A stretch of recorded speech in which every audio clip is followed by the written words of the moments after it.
the blueprint of life cracking the code. Imagine a bustling city. Skyscrapers reach for the clouds, cars zoom through intricate networks of roads, people interact, creating a vibrant tapestry of life. Now imagine a secret code that governs it all, a blueprint that determines the city's structure, function and evolution.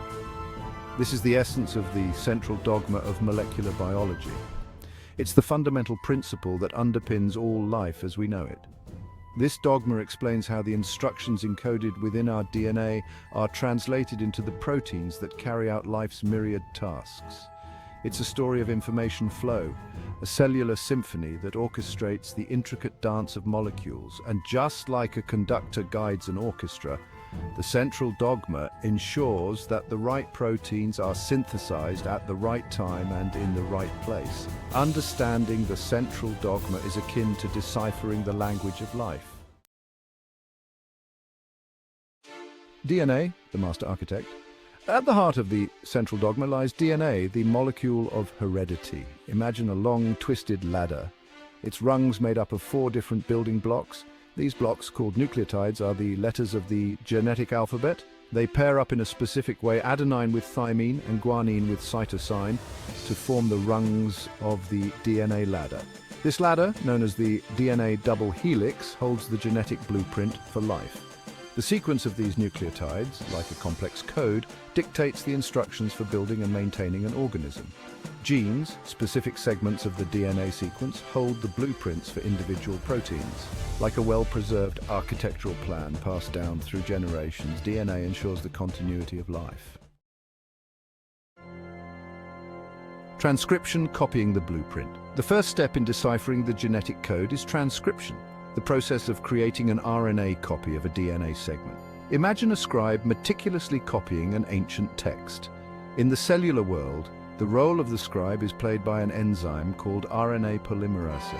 This molecular machine binds to a specific region of the DNA molecule, signaling the start of a gene. The DNA double helix unwinds, exposing the nucleotide sequence of the gene.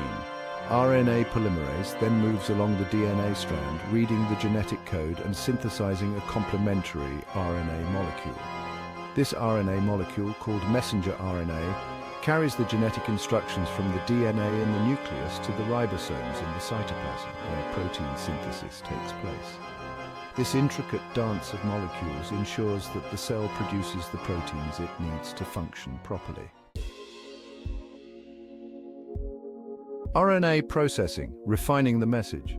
Before the mRNA molecule can deliver its genetic message, it undergoes a series of crucial processing steps. Imagine a manuscript being edited and refined before publication. In the cellular world, RNA processing involves several key modifications. One such modification is splicing, where non-coding regions within the mRNA molecule, called introns, are removed. The remaining coding regions, called exons, are then joined together, creating a mature mRNA molecule that carries the complete blueprint for a protein.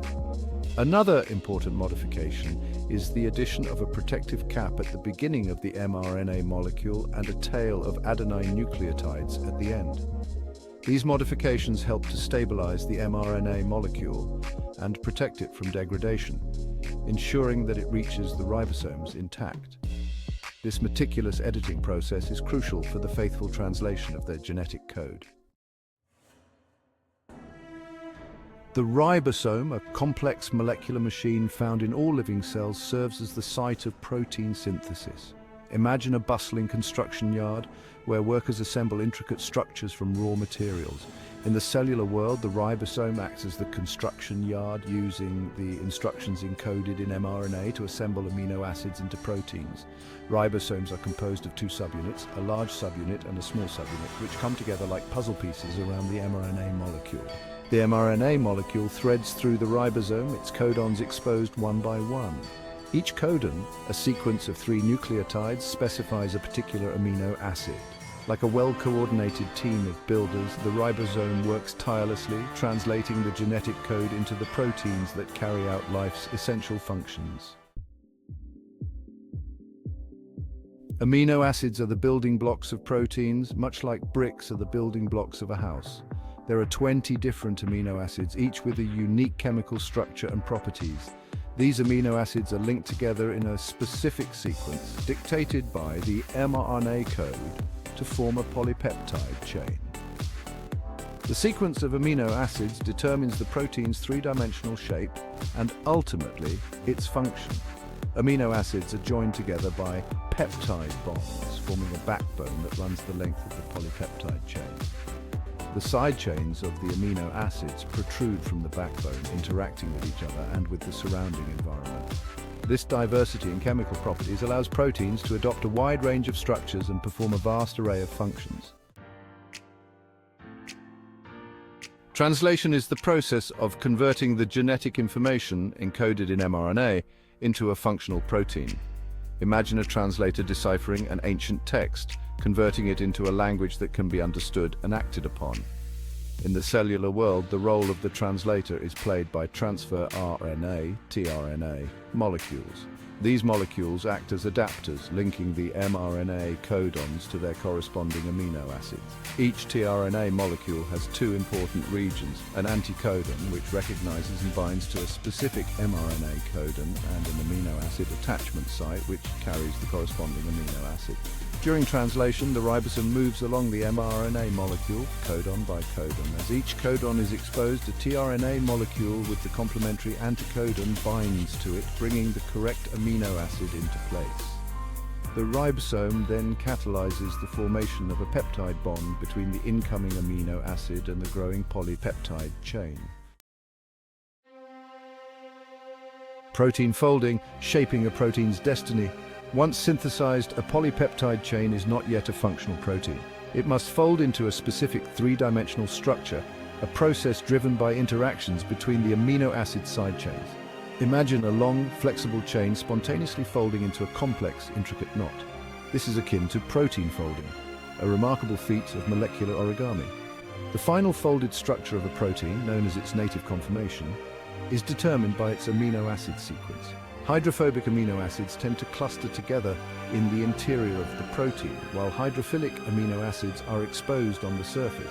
Hydrogen bonds, ionic interactions, and van der Waals forces all play a role in stabilizing the folded protein structure. Misfolded proteins can be non-functional or even toxic, highlighting the importance of proper protein folding for cellular health. Post-translational modifications, fine-tuning the masterpiece. Even after folding into their native conformations, many proteins undergo further modifications, known as post-translational modifications. Imagine an artist adding finishing touches to a masterpiece, enhancing its beauty and functionality.